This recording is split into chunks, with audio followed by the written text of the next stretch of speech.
So really, what can we do to reduce our risk of being flooded? What can we do to our homes to protect them? We can think about what can we do to stop the water from getting in, and that's called flood resistance. There are lots of things that you can do nowadays, much better than the humble and inappropriate sandbag in my book.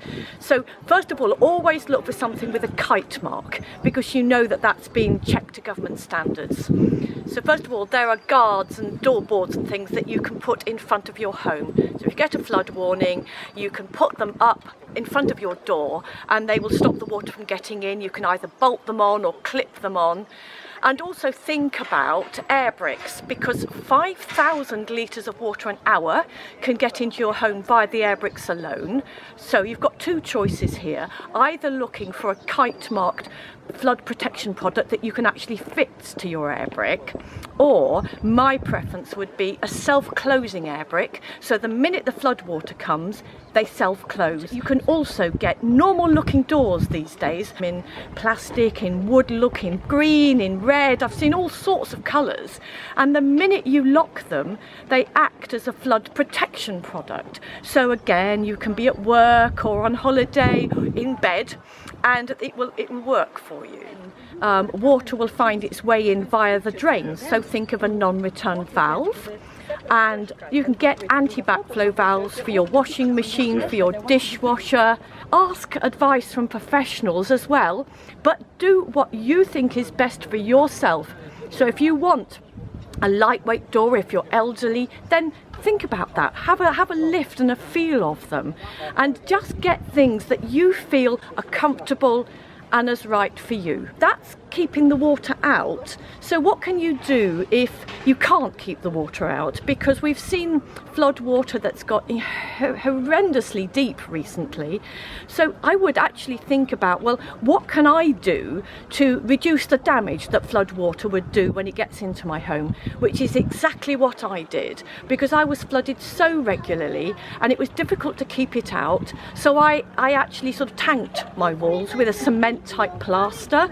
And so the little bit that did get in, I was able to use a pump and a mop and some sanitizer and then just get on with my life again. And that's why I'm quite evangelical about that.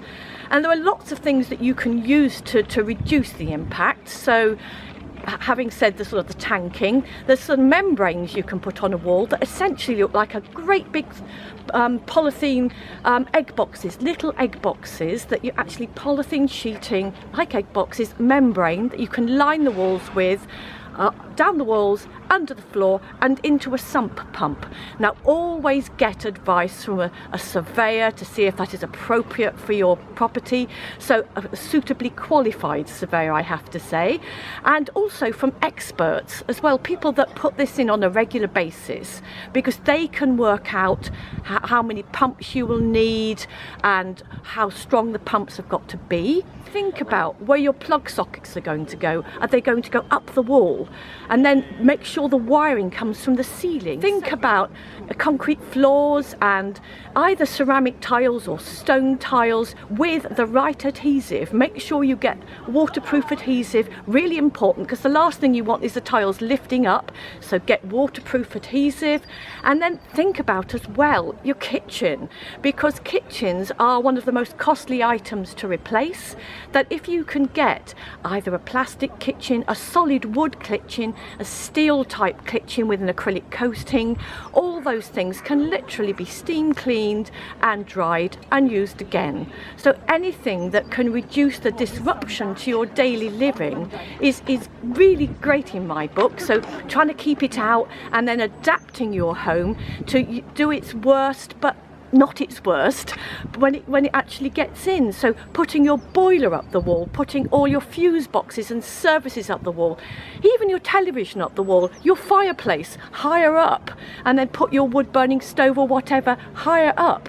All these things will make a huge difference to the amount of time you're out of your home and the absolute devastation that being flooded causes.